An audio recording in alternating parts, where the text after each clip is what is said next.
Mari buka Alkitab kita bersama dengan saya di dalam Yakobus pasalnya yang ke-15 ayatnya yang ke-16. Yakobus pasalnya yang ke-15 ayatnya yang ke-16. Jika sudah berjumpa, saya bacakan bagi kita semuanya. Atau Bapak Ibu boleh baca di rumah. 2 dan 3. Karena itu, hendaklah kamu saling mengaku dosamu dan saling mendoakan supaya kamu sembuh. Doa orang benar bila dengan yakin didoakan sangat besar kuasanya. Sama-sama kita katakan amin, amin, amin. Saudara, sebelum kita masuk lebih dalam apa yang kita mau belajar malam hari ini, sepanjang minggu kita sudah belajar bagaimana kita menerima kuasa yang dari Tuhan. Kita belajar dari Paulus. Paulus berkata bahwa dia menerima kuasa yang dari Tuhan. Dia menerima kuasa dari Kristus. Dan kuasa itu yang memberikan dia kesanggupan untuk menghadapi segala rupa keadaan yang diperhadapkan kepada dia. Dan sepanjang minggu kita sudah belajar tentang hal itu. Bagaimana kita juga agar kita menerima kuasa yang dari Kristus, agar kita menerima kesanggupan untuk menghadapi segala rupa keadaan yang ada di hadapan kita.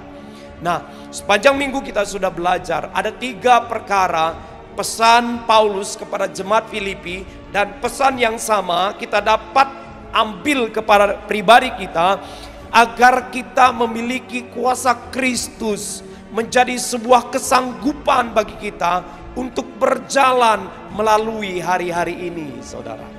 Dan yang pertama pesan Paulus kepada jemaat yang ada di Filipi yang boleh kita terima dalam kehidupan kita. Paulus berkata, tetaplah bersuka cita. Tetaplah bersuka cita. Paulus ada di penjara, namun dia bersuka cita. Paulus menulis suratnya kepada jemaat yang ada di Filipi. Ketika aku berdoa dan mengingat akan engkau, aku bersuka cita. Padahal keadaannya tidak menentukan, tidak menjamin dia agar dia bersuka cita. Tetapi situasi yang diperhadapkan kepada Paulus tidak mampu menghambat sukacita Paulus. Paulus mampu bersuka cita di tengah-tengah keadaan yang tidak memungkinkan sekalipun. Sehingga Paulus berkata kepada jemaat yang ada di Filipi, kukatakan kepadamu bersukacitalah. Sekali lagi kukatakan bersukacitalah. Nah, saudara, sukacita itu adalah kekuatan bagi kita. Sukacita itu membuat tubuh kita siap untuk menghadapi segala keadaan di depan, saudara. Sukacita itu membuat kita memiliki respon yang benar. Sehingga Paulus berkata, bersukacitalah senantiasa. Sebab Paulus tahu rahasianya, yaitu kuasa yang dari Kristus. Sebab sukacita yang dari Tuhan adalah perlindungan. Sebab itu saudara, mari kita terus belajar, kita bersukacita. Dan Paulus sangat menyadari bahwa sukacita itu berasal dari Tuhan. Dan sukacita itu datangnya ketika Paulus menjadikan Tuhan menjadi sumber pengharapan di dalam kehidupannya. Jadi ketika kita menjadikan Tuhan menjadi sumber pengharapan, seperti yang dia pesankan kepada jemaat Roma yang ditulis di dalam kitab Roma pasalnya yang ke-15 ayatnya yang ke-10 sampai yang 13. Maka ketika kita bersukacita oleh karena pengharapan kepada Kristus membuat kita bersukacita. Dan yang berikutnya nyanyian kita, pujian kita kepada Tuhan menjadikan kita bersukacita. Dan kita sudah juga belajar beberapa waktu yang lalu di rumah doa, bahwa ketika kita menyadari bahwa Tuhan ada bersama dengan kita, itu membuat kita bersukacita. Ingat, sukacita itu membuat kita kuat. Orang yang bersukacita pasti imun tubuhnya kuat. Orang yang bersukacita dia pasti hatinya tenang. Orang yang bersukacita dia siap menghadapi segala keadaan yang ada di depannya.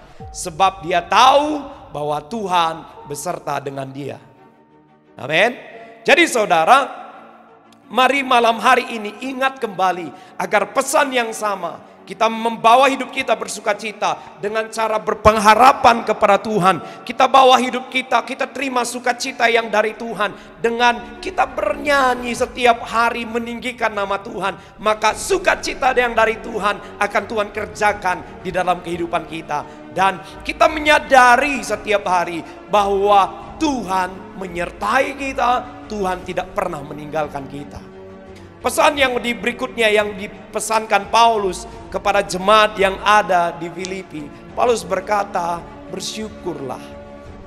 Sebab itu orang yang bersyukur adalah orang-orang yang menerima kuasa dari Kristus. Kuasa yang menjadi kesanggupan untuk melalui hari-hari yang berat ini. Ada kuasa yang dari Kristus yang Tuhan karuniakan kepada kita sehingga kita kuat. Dengan cara bersyukur. Orang yang bersyukur bukanlah orang yang hanya di mulut saja. Bersyukur bukan di kata-kata saja, tetapi bersyukur adalah satu tindakan mempercayai Tuhan dengan segala apapun yang Tuhan kerjakan. Kita tahu bahwa apapun yang Tuhan buat itu baik bagi kita. Sebab rancangan Tuhan adalah rancangan yang indah. Rancangan yang indah untuk masa depan yang penuh dengan pengharapan. Rancangan Tuhan bukan untuk menjatuhkan kita. Rancangan Tuhan bukan rancangan yang jahat. Bahkan Tuhan berkata lewat firman-Nya bahwa Dia mau kita semakin naik dan bukan turun. Dia mau kita menjadi kepala dan bukan ekor. Itu adalah rancangan Tuhan. Percayalah janji Tuhan. Apa yang kita hadapi hari-hari ini tidak ada maksud jahat di dalamnya, tetapi semuanya akan mendatangkan kebaikan bagi saudara dan bagi saya. Sebab itu orang yang menerima kuasa dari Kristus adalah orang-orang yang mampu bersyukur, mempercayai janji Tuhan di dalam keadaan yang tidak memungkinkan. Kita tetap percaya kepada janji Tuhan. Saudara masih bersyukur? Dan yang berikutnya, pesan Paulus kepada jemaat di Filipi yang menjadi bagian kita, kita ambil dalam kehidupan kita. Kita harus mengingat-ingat kebaikan Tuhan setiap hari. Ingatlah kasih Tuhan, ingatlah cinta Tuhan. Kalau kita ingat cinta Tuhan, betapa besarnya cinta Tuhan bagi saudara dan saya. Saya percaya bahwa cinta Tuhan tidak dapat dikalahkan apapun. Sebab ketika kita ada di dalam cintanya Tuhan, kita ada di dalam pihaknya Tuhan, siapa yang dapat mengalahkan kita? Apa yang dapat mengambil kita dari Tuhan? Tidak ada. Sebab itu ingatlah kebaikan Tuhan setiap hari.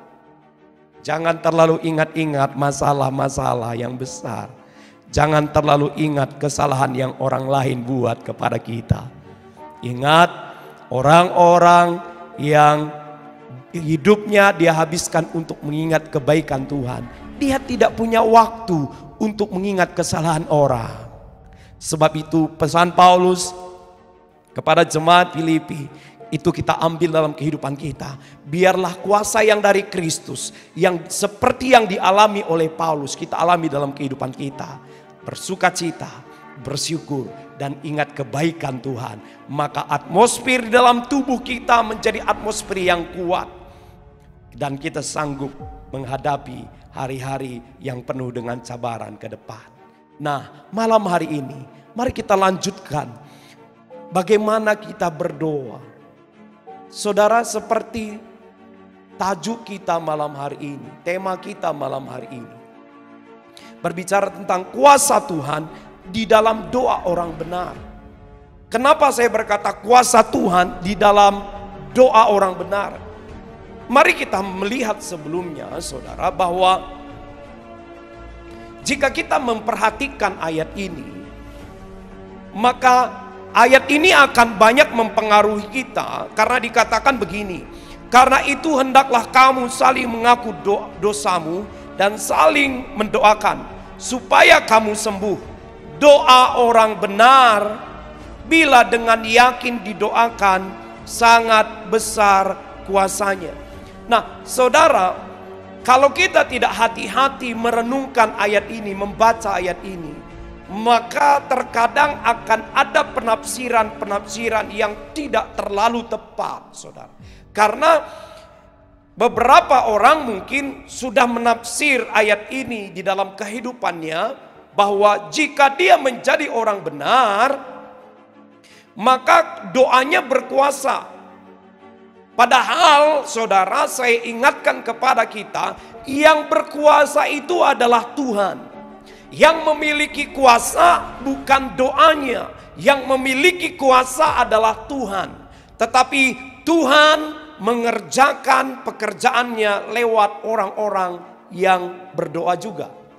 Sebab itu sekali lagi, yang hebat itu bukan doanya atau orang yang berdoa. Yang hebat tetap Tuhannya. Jadi jangan salah, jangan kita berpikir kalau saya menjadi orang benar, maka doa saya dijawab oleh Tuhan. Oh, kalau dia menjadi orang yang benar, maka besar kuasa doanya, sehingga apapun yang dia minta, maka Tuhan akan kabulkan. Maka akan timbul pemikiran yang berikutnya. Ketika ada jemaat Tuhan atau orang Kristen yang lain, ketika dia berdoa, dia sudah berdoa, dia sudah berpuasa bahkan, dan apa yang dia doakan, Tuhan tidak kabulkan apa yang dia minta.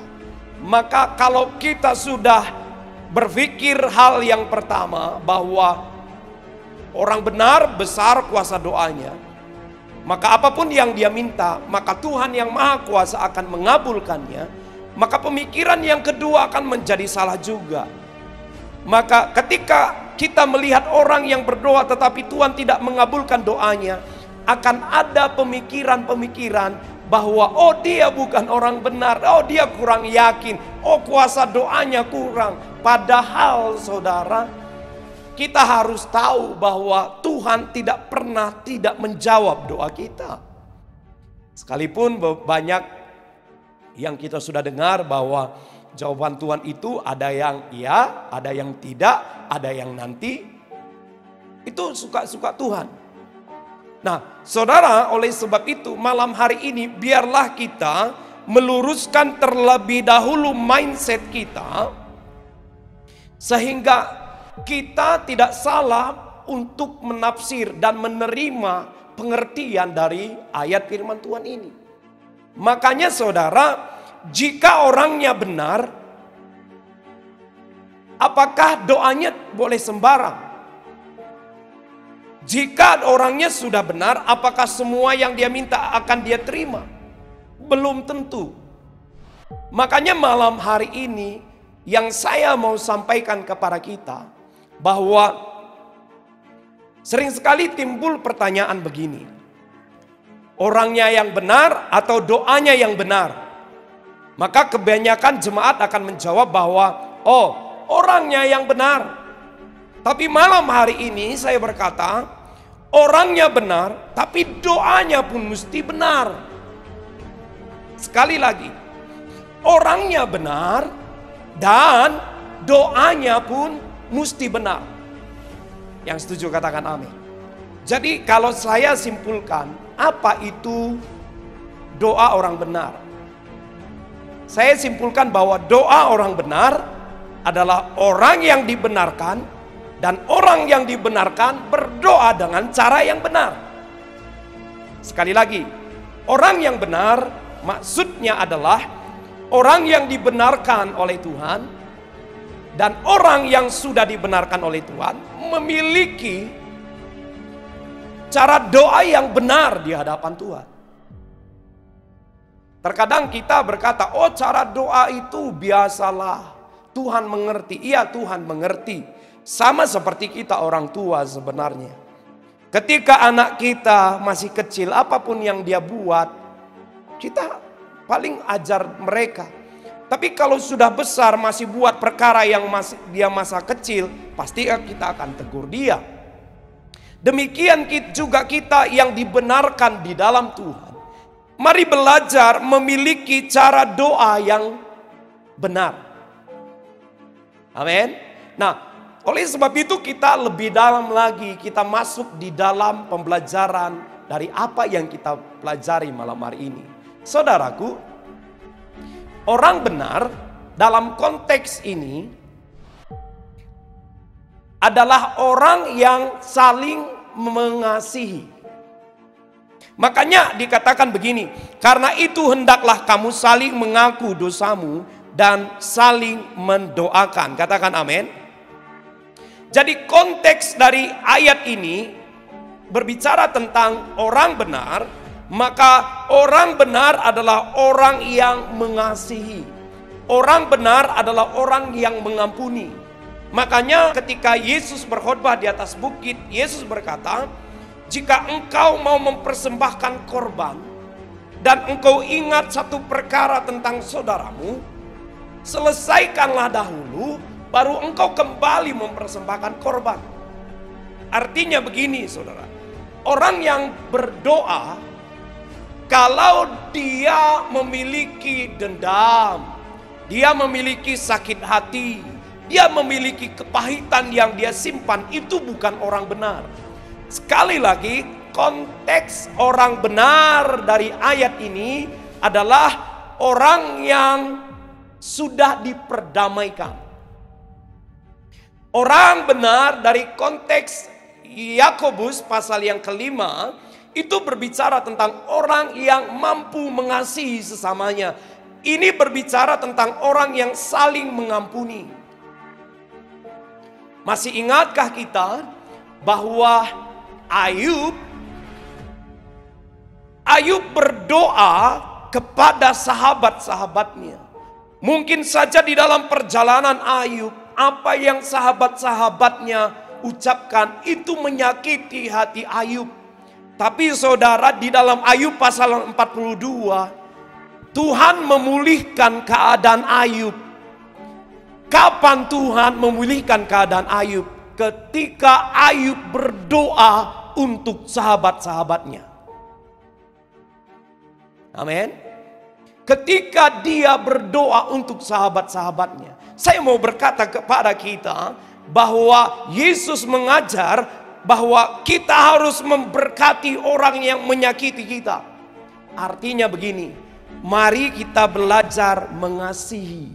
Karena susah untuk berdoa, bahkan hampir mungkin tidak dapat untuk berdoa yang baik kepada orang-orang yang menyakiti kita. Tidak sedikit terjadi bahwa orang-orang Kristen ketika tersakiti, dia melepaskan imannya dia. Tapi apakah imannya dia itu sesuai dengan janji Tuhan? Belum tentu. Bahkan terkadang orang-orang mensyukuri kejatuhan orang lain. Itu kan rasakan pembalasan Tuhan. Kamu ini melawan, makanya rasakan pembalasan Tuhan. Sedangkan Yesus mengajar kita agar kita memberkati mereka. Kita berdoa, Ayub dipulihkan setelah dia berdoa untuk sahabat-sahabatnya. Yang artinya begini, Ayub dipulihkan ketika hatinya selesai. Hatinya tidak lagi menyimpan dendam. Hatinya tidak lagi menyimpan kepahitan, sakit hati. Maka dia mengalami pendamaian dengan Tuhan. Dan ketika dia mengalami pendamaian dengan Tuhan, dia mengalami pendamaian dengan sahabat-sahabatnya. Sehingga dia dapat berdoa kepada sahabat-sahabatnya. Jadi ingat, konteks ayat ini berbicara tentang orang benar. Orang benar adalah orang yang mengasihi sesamanya.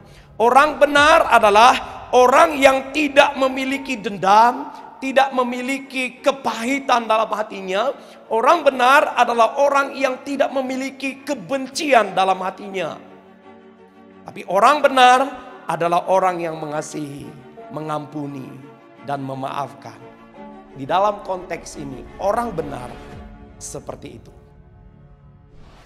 Kemudian konteks berikutnya, orang benar dari Yakobus pasalnya yang kelima ini itu berbicara tentang kesetaraan. Makanya ada kata saling mendoakan.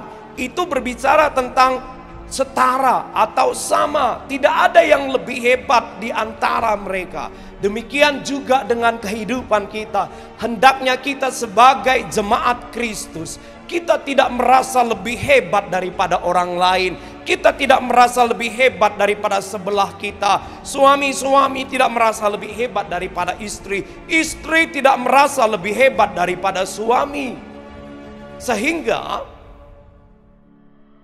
itulah orang benar. Suami-suami, dengar baik-baik. Mungkin Anda adalah orang yang bekerja dan Anda memiliki penghasilan yang lebih banyak daripada istri Anda. Tetapi jangan menganggap Anda lebih.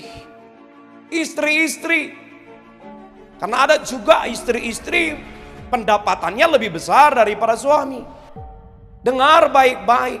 Jangan merasa Anda lebih baik, Anda lebih hebat daripada suami Anda. Tetapi sebaliknya, kita sama, kita setara. Makanya ada kata saling mendoakan. Anak-anak muda, jangan merasa lebih pintar.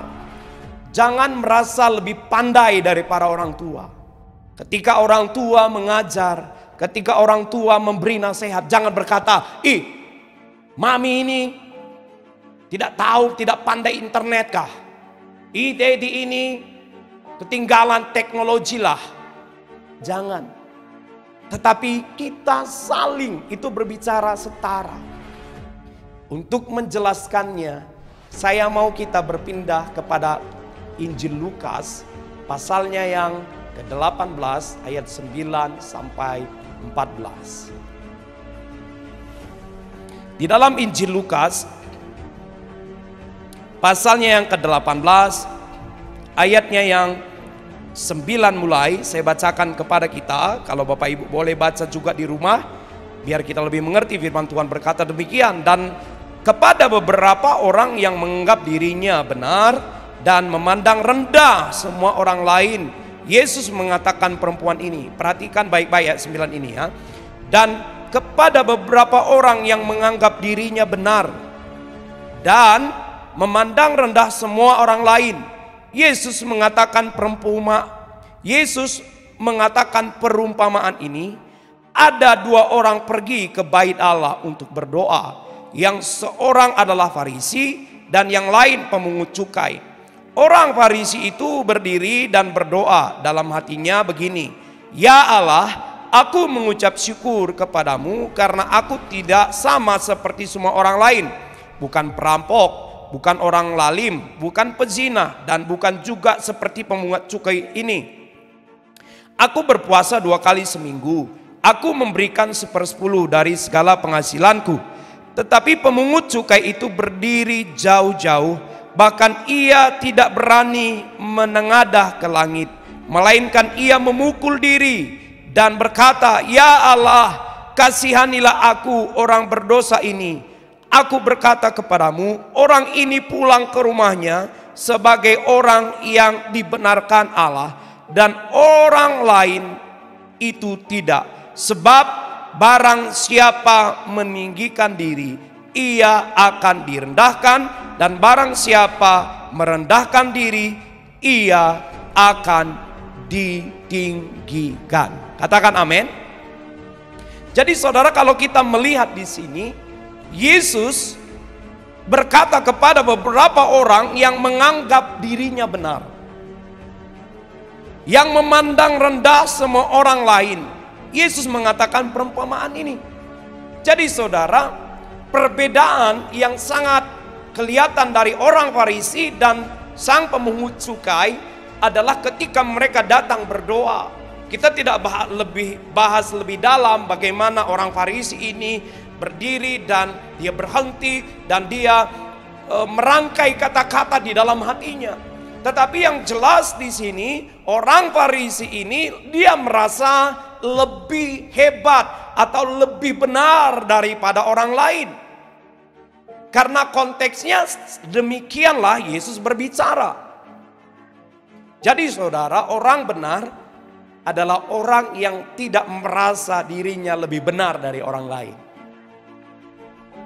Sekali lagi, orang benar dalam konteks ini adalah orang yang tidak merasa dirinya lebih benar dari orang lain.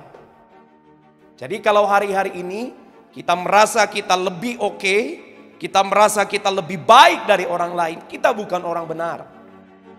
Tapi orang benar adalah menganggap setara, menganggap sama. Kita tidak berpikir bahwa saya lebih, saya pekerjaan saya lebih bagus, secara rohani saya lebih bagus, saya berdoa, doa saya luar biasa puisi. Kamu berdoa pun belum pandai, doa makan pun belum pandai. No, tapi dalam konteks ini orang benar itu berbicara tentang orang yang menganggap setara orang lain. Yang setuju katakan amin. Konteks yang ketiga dari ayat Yakobus pasal yang kelima tentang orang benar. Konteks yang ketiga, lihat perbandingan dari Injil Lukas ini. Saya mau sampaikan bahwa kata benar itu juga berbicara tentang saleh. Makanya kalau kita lihat tulisan di dalam kitab Ayub pasal 1 ayat 1 dikatakan Ayub itu saleh. Mari kita lihat terlebih dahulu di dalam Ayub pasalnya yang pertama. Ayatnya yang pertama demikian. Ada seorang laki-laki di tanah Uz bernama Ayub. Orang itu saleh dan jujur. Ia takut akan Allah, menjauhi kejahatan. Jadi orang benar di dalam konteks ini adalah orang yang saleh. Apa maksudnya saleh? Maksud daripada saleh adalah orang yang menghormati Tuhan. Jadi di dalam konteks ini orang benar yang pertama adalah konteksnya orang saling mengasihi, saling mengampuni, tidak dendam, tidak sakit hati, tapi saling mengampuni. Sebab dengan kita saling mengasihi, kita dapat saling mendoakan. Saya pernah berkata kepada kita, ketika kita berdoa dengan cinta, maka doa kita berubah, saudara. Orang yang mencintai, doanya berubah. Saya pernah cerita kepada saudara bahwa ketika saya berdoa buat orang yang saya cintai, ex-girlfriend saya ini, saudara, maka saya berdoa dengan sungguh-sungguh. Saya perkatakan setiap hari, bertahun-tahun. Nah, saudara, orang yang berdoa dengan kasih, doanya berkuasa.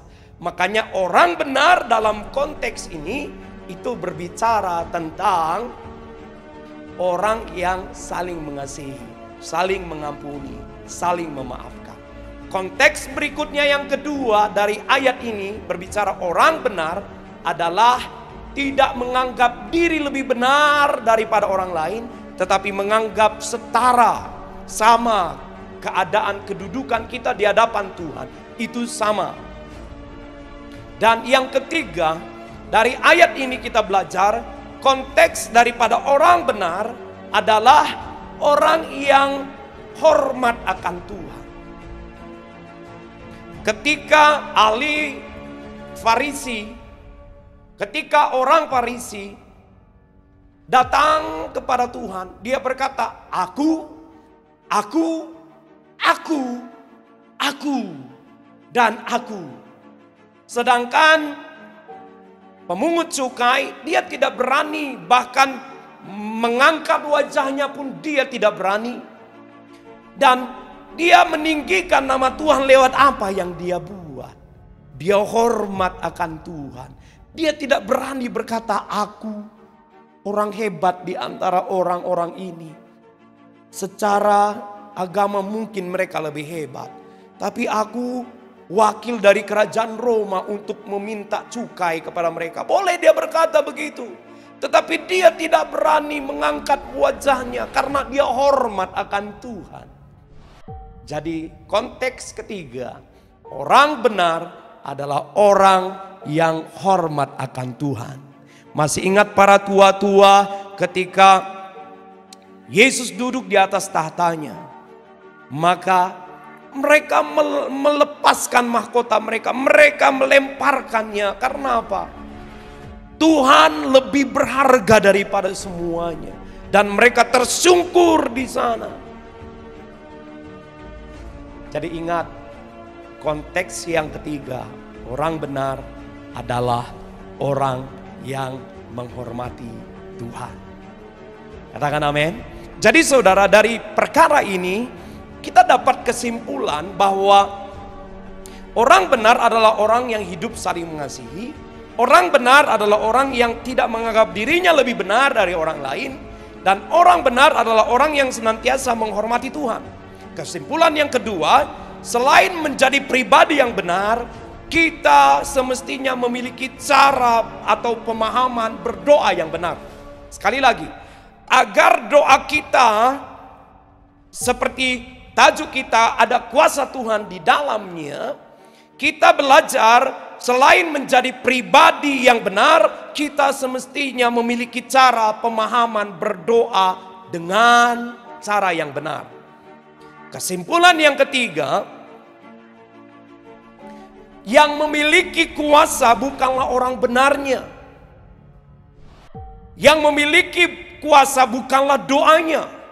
Tapi yang memiliki kuasa adalah Tuhan yang bekerja melalui orang-orang yang berdoa ini. Saudara. Jangan sampai kita salah mengerti. Jangan sampai kita menjadi sebuah perumpamaan. Saya buat perumpamaannya, tidak demikian sepenuhnya tertulis, tapi kira-kira begini. Saudara, ketika Yesus turun ke Yerusalem, Yesus menaiki keledai, saudara. Dan orang-orang di pinggir jalan melemparkan ke jalan itu, saudara, daun-daun. Sehingga Yesus lewat dan orang banyak berkata, Hosana, Hosana bagi anak raja, Hosana, Hosana. Nah saudara, terkadang kita menjadi keledai. Orang berteriak Hosana kepada Yesus, tapi kita yang naik telinga, saudara. Oleh sebab itu, malam hari ini kita belajar bahwa yang memiliki kuasa itu tetap Tuhan. Tapi kuasa Tuhan bekerja melalui orang-orang yang berdoa dengan cara yang benar. Kuasa Tuhan bekerja melalui orang-orang benar yang berdoa dengan pemahaman doa yang benar. Yang setuju katakan amin. Sebab itu malam hari ini, mari kita lebih dalam lagi. Kita belajar. Jadi bagaimana kita berdoa? Pemahaman doa yang bagaimana yang kita perlu tahu malam hari ini. Mari masuk yang pertama. Buka dengan saya. Di dalam 2 Korintus pasalnya yang ke-12 ayat 7 sampai ayatnya yang ke-9. 2 Korintus pasalnya yang ke-7 2 Korintus pasalnya yang ke-12 ayatnya yang ke-7 sampai ayatnya yang ke-9. Kalau sudah berjumpa, saya bacakan kepada kita demikian firman Tuhan. Dan supaya aku jangan meninggikan diri karena pernyataan-pernyataan yang luar biasa itu, maka aku diberi suatu duri di dalam dagingku, yaitu seorang utusan iblis untuk mengecoh aku, supaya aku jangan meninggikan diri. Tentang hal itu aku sudah 3 kali berseru kepada Tuhan, supaya utusan iblis itu mundur daripadaku. Tetapi jawab Tuhan kepadaku, cukuplah kasih karuniaku bagimu, sebab justru dalam kelemahanlah kuasaku menjadi sempurna. Sebab itu terlebih suka aku bermegah atas kelemahanku, supaya kuasa Kristus turun menaungi aku. Sampai di situ saja. Jadi saudara, yang pertama yang saya mau sampaikan kepada kita, pemahaman doa yang bagaimana yang kita perlu miliki menjadi doa orang yang benar ini. Saudara, yang pertama, tangkap ini dengan iman bahwa berdoalah dengan iman. Sekali lagi, berdoalah dengan iman. Saudaraku, mungkin ketika Anda mendengar ini, apa maksudnya? Semua orang tahu kalau berdoa mesti dengan iman. Tapi saya mau sampaikan kepada kita malam hari ini, banyak sekali orang Kristen yang tahu bahwa kalau berdoa itu harus dengan iman, tetapi tidak banyak orang Kristen yang berdoa dengan iman. Sekali lagi, ada begitu banyak orang Kristen yang tahu kalau berdoa itu harus dengan iman, tetapi tidak banyak orang Kristen yang berdoa dengan iman. Apa maksudnya berdoa dengan iman? Berdoa dengan iman itu tidak memaksakan kehendak kita kepada Tuhan, saudara. Amin. Iman tidak hanya berbicara tentang kita mempercayai Tuhan, tapi iman itu berbicara tentang kita mempercayakan diri kepada Tuhan. Jadi ketika kita berdoa dengan iman, kita tidak memaksakan kehendak kita kepada Tuhan, tetapi kita yang menselaraskan diri kita dengan firman-Nya. Makanya kita harus memiliki pemahaman akan doa di dalam kehidupan kita dengan benar. Kalau pemahaman kita akan doa tidak benar, maka cara kita berdoa pasti salah. Seperti beberapa waktu lalu saya berkata bahwa ada seorang ibu, dia berdoa, dia berpuasa, dia mau mengubah isi hati Tuhan. Yang perlu diubah adalah kita. Kita semakin searah dengan pikiran Kristus. Pikiran kita semakin seperti pikiran Kristus. Jadi berdoa dengan iman itu seumpama Anda pernah punya radio. Nah, Anda punya radio di kereta misalnya. Karena saya punya radio, orang tua saya waktu saya kecil, kalau ke ladang bawa radio begitu ya. Terus kemudian kita pusing-pusing channel atau frekuensi dia, cari dia begitu ya. Nah saudara, kalau kita mau menemukan suara dari sebuah stasiun radio tertentu, maka kita yang harus menyesuaikan frekuensinya dengan frekuensi mereka. Tidak dapat kita berkata begini, pemancar kamu, signal kamu mesti diubah, tidak.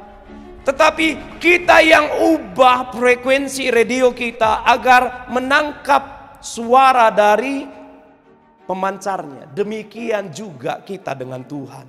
Kita yang mesti selaras dengan Tuhan. Kita yang mesti berubah semakin serupa dengan Dia. Bukan Tuhan yang berubah serupa dengan kita. Bukan. Tapi Dia yang harus kita ikuti. Kita berubah.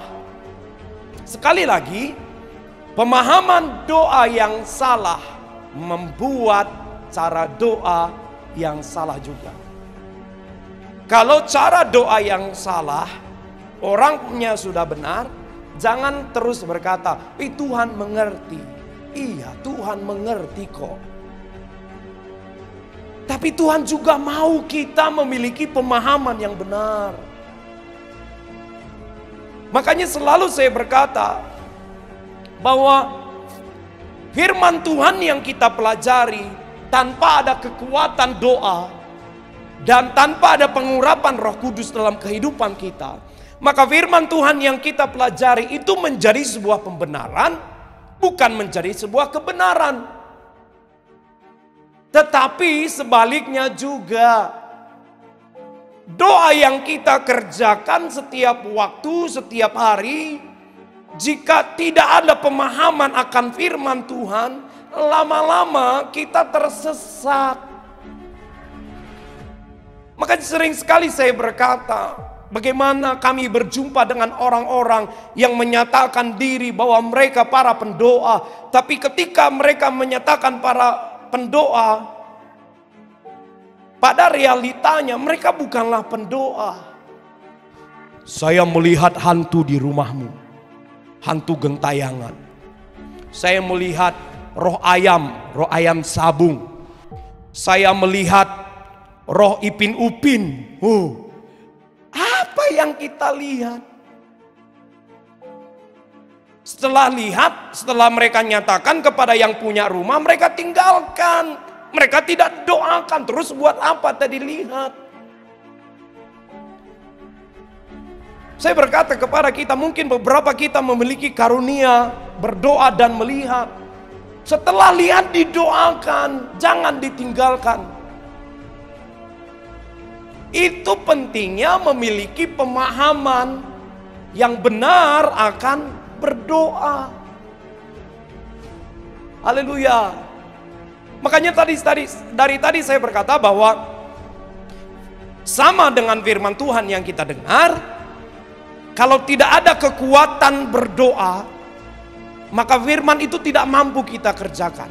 Apalagi kalau tanpa pengurapan Roh Kudus, kita gagal dalam kehidupan kita. Kita tidak mampu menjadi pelaku firman. Justru firman yang kita pelajari, firman yang kita dengar bukan menjadi kebenaran, tetapi menjadi pembenaran diri sendiri. Sama halnya dengan berdoa. Kalaupun kita berdoa senantiasa, tetapi kita tidak punya pemahaman akan firman, lama-lama kita tidak tahu. Begitu kita dengar suara, karena iblis juga berbicara, kita tidak tahu membedakan mana ini suara Tuhan, mana suara iblis. Karena kita tidak punya pemahaman yang benar akan firman Tuhan. Sebab itu malam hari ini, yang pertama bagaimana kita berdoa dengan cara yang benar. Mari kita berdoa dengan iman. Amin. Sekali lagi, iman tidak memaksakan Tuhan. Makanya kalau kita lihat doanya Paulus bukan orang yang biasa saya pikir. Saya pikir kalau kita lihat kembali dalam Yakobus pasalnya yang ke-5 tadi, seperti Elia berdoa, saya pikir Paulus pun berdoa luar biasa. Tetapi saudara, ketika Paulus berdoa, ada duri dalam daging yang Tuhan izinkan. Itu bukan duri ya, bukan duri. Tapi ada orang di dalam pelayanannya yang senantiasa menyakitkan Paulus. Paulus berkata bahwa sudah 3 kali dia berdoa. Tapi ketika dia berdoa justru Tuhan berkata, cukuplah kasih karuniaku bagimu. Sebab justru dalam kelemahanlah kuasaku menjadi sempurna, kata Tuhan kepada Paulus. Perhatikan baik-baik. Kalau kita melihat orang benar atau tidak, saya berpikir, saya sangat mempercayai bahwa Paulus adalah orang benar dalam konteks ini. Nah, Paulus berdoa sekali, 2 kali, 3 kali Paulus berdoa. Tuhan berkata, tidak, cukuplah kasih karuniaku kepadamu. Apakah Paulus bukan orang benar? Apakah Paulus kurang yakin? Paulus orang benar, dia yakin, tetapi jawabannya ada di dalam Tuhan. Makanya tadi dari awal saya berkata, jangan sampai kita memiliki paradigma yang salah, mindset kita berpikir dengan salah, bahwa kalau ada orang yang berdoa, kalau dia benar semua doanya dijawab oleh Tuhan, kalau dia tidak benar semuanya doanya tidak dijawab. Salah. Justru kalau kita berdoa dengan iman, kita akan tahu bahwa kedaulatan yang tertinggi ada di dalam tangan Tuhan. Paulus meresponi jawaban Tuhan ketika Tuhan, ini kan kira-kira Tuhan berkata begini, Paulus berdoa, Tuhan minta dong orang ini jangan lagi di sini. Tapi Tuhan berkata, no, tidak. Ayolah Tuhan, dia ini menyakitkan saya seperti duri dalam daging. Tuhan berkata, tidak. Datang lagi Paulus, ayolah Tuhan. Tuhan berkata, tidak. Tapi saudara, ketika Tuhan berkata tidak, Paulus tidak berusaha mengubah hati Tuhan. Tapi Paulus mengubah mindsetnya. Makanya ayatnya yang berikutnya dikatakan begini. Sebab itu, sebab jawaban Tuhan yang tidak itu, Paulus berkata, terlebih suka aku bermegah atas kelemahanku. Paulus berkata begini, aku berdoa, sudah 3 kali aku berdoa. Ini menyakitkan duri seperti duri dalam daging. Aku berdoa 3 kali. Tapi Tuhan berkata tidak. Ketika Tuhan berkata tidak, mindsetku mengikut kata-kata tidak dari Tuhan. Sehingga aku pun bersuka cita, aku bermegah. Sekalipun Tuhan berkata tidak, aku bermegah. Sebab aku tahu kuasa Tuhan nyata di sana. Ingat Bapak Ibu, ketika kita sudah berdoa dan kita belum menerima apa yang kita doakan, bukan berarti Tuhan tidak berkuasa. Bukan juga berarti Tuhan menutup mata.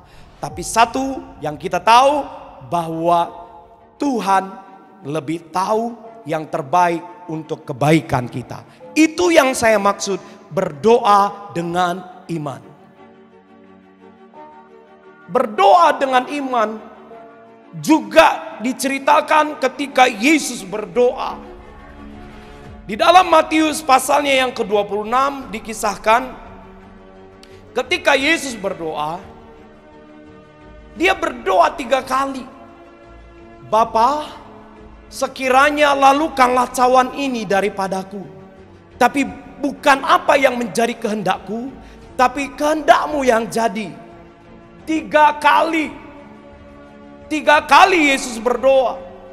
Apakah cawan itu dilalukan? Karena konsep daripada cawan yang dimaksud adalah itu berbicara tentang penderitaan salib yang akan diperhadapkan kepada Yesus. Apakah salib dilalukan? Tidak. Salib tetap dialami oleh Yesus. Tapi firman Tuhan mencatat ada malaikat yang memberikan kekuatan pada waktu itu. Jadi saudara, berdoa dengan iman tidak menjadikan semuanya apa yang kita mau kita dapat. Tapi berdoa dengan iman, kita menyetujui rancangan Tuhan. Kita menyetujui firman-Nya atas kehidupan kita.